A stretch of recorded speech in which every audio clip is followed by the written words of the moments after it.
Hello and welcome to episode 10 of Not Again with Sandy. In this video channel, I talk about mistakes I've made in my knitting. I talk about possible causes for them, think of possible solutions. If you're a knitter, you might have been here with me. I usually start out by talking about my works in progress, and I've got a couple. Remember this sweater that I'm making for one of my grandsons, made out of, I love this yarn, acrylic yarn from Hobby Lobby. And this is the flax pullover by Tin Can Knits, which has this garter panel detail on the sleeve. It's going pretty well. I'm just knitting now for length. When I get to 8.5 inches, then I can start the ribbing, and then I'll go back and finish the sleeves. But it's going really nicely. I'm just kind of worried that I'm going to make it the right length for my grandson. He's just a little small for his age. I don't want to make anything too huge for him. I haven't started the other one. That's in a royal blue, and you'll know when you see that one. It's a nice bright blue. Okay, so this is the other thing I'm making. Whoop, I'm getting kind of twisted in my yarn here. You remember I started an Afghan for my grandson, and he wanted it in winter blues, so what I've been doing is just continuing the blues theme. So I went from white to a light blue to kind of this is almost a periwinkle, a light periwinkle. And this is like a denim blue, and then this is navy. And what I'm gonna do after I get the navy is I'm gonna use this variegated, which has a lot of those colors in it. And then once I've done the variegated row, I'll just work back in the same pattern, going from dark to light, just the way I went to light to dark. So this is going pretty well. I guess you could say I'm not halfway, but I'm close. But you know, this project takes a little while, and I try and work on it every day, and so that's why I'm probably not as far, yarn wrapped around my knee, probably not as far along with the Afghan as I would like to be. But I do think it's working out well. I think my grandson will really like it. It'll be a nice thing to throw over the back of his couch when he gets one, and then he can curl up with it on a cold evening. So now let's talk about what sweater I am highlighting today. Okay, this is the Dalen pullover by Isabel Kramer. And there's a lot of things to like about this pattern. For instance, it has both women's and men's sizing in it. It's pretty unisex looking, I would say. And it has, I don't know if you can see this here. Nope, I'll just have to show you on the sweater. The back of it is in garter stitch. So I think garter stitch in a sweater makes it really soft and thick. And it also drops it a little bit, so it's intended to have a high-low hem effect, but I think the garter likes to stretch out a little, so it's even more pronounced perhaps than you would expect. What else do I like about this pattern? I think this was the first Isabel Kramer pattern I had made, but I really enjoy it. It's nicely tapered on the sides, and it has options.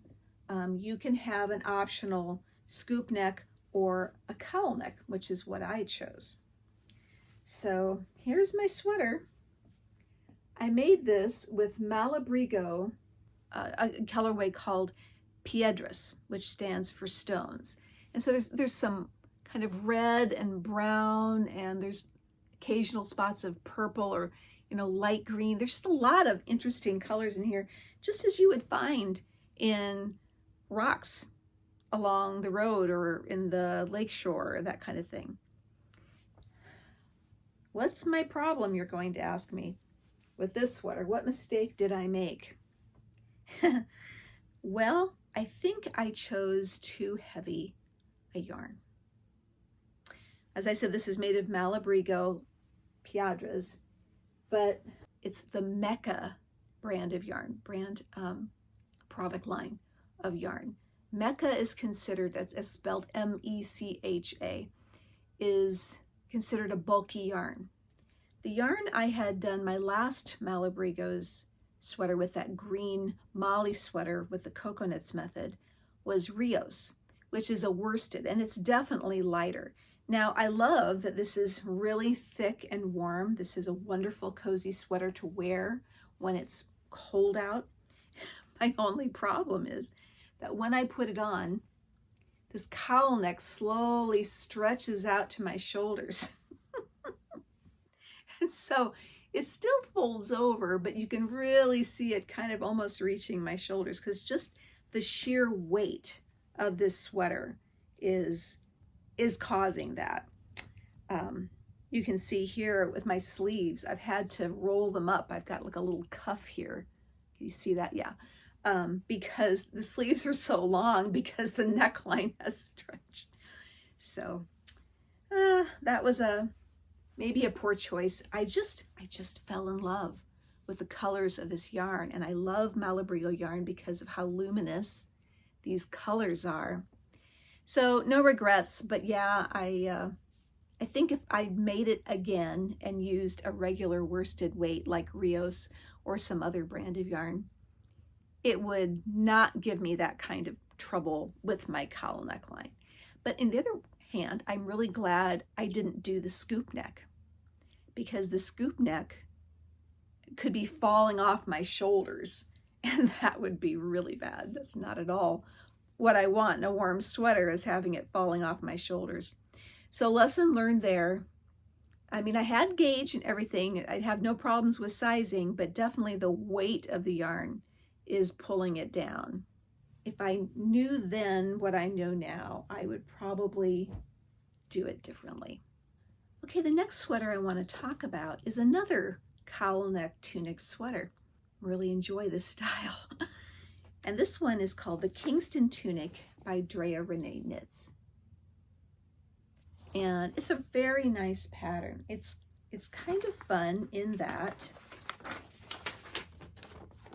there's a pattern of stitches across it that creates kind of a diamond pattern, not quite as the shape that is, but let me see if I can hold this up so you can see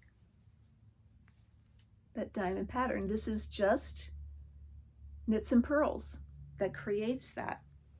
It's like a 10-row repeat, and I loved making it. This is yarn, I don't remember the name, I don't think I have the label, but it was like a tweeded yarn.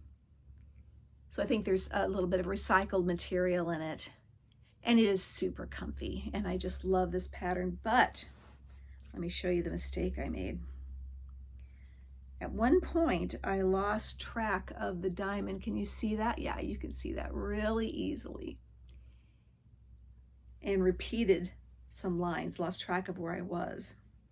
Now it's kind of hits me around the hips. It's not super noticeable. I don't think anyone else has noticed it. I don't know how that happened. I did really well with the rest of it. Also, and this is not a knitting problem, but this was a painting problem. I was working on an acrylic painting for a class I was taking. And I don't know if you've ever worked with acrylic paint before, but it's amazing how you can just move your brush and a whole chunk can flip off and fly around. You don't even know where it went. So I was stupidly wearing my hand knit sweater when I was painting, and look at this blotch of paint that landed on the edge of my cowl neckline. It was just sitting up like this. It landed right on there. Now acrylic paint, if you notice it right away, if it's fallen on something made of fiber, usually you can wash that out with maybe just a tiny little tinge of it remaining. And actually the color isn't so hugely different that if I had noticed it, it probably would have washed out, or whatever little tinge it would have left would have been unnoticeable. But I didn't notice it until it was completely dry. And there is nothing going to get this out now. Once it's dry, acrylic paint is essentially liquid plastic, and the plastic just adhered these fibers, and it's going to be there forever. Now, as far as where it is in the cowl neckline, it's like kind of right below my left ear. So it's not easily noticeable. I'm not worried about it, but I'm not wearing this sweater painting anymore. That was a really poor choice on my part because I treasure my hand knit sweaters, and I can't believe I got paint on it. Oh well. So those are two tunic sweaters with cowls that I would recommend. I think they were both very well written. They're fun to knit. And I just wear them like crazy. In the wintertime, it's cold here. And so I love having, you know, a cowl neck around my neck to keep my neck warm, especially with my hair short. It's nice. I love something that covers my bottom and into my thighs because that just keeps more warmth in. So two different kinds of mistakes there. One, a poor fiber choice, and one, a pattern mix-up. I decided to live with them both. Thank you for joining me.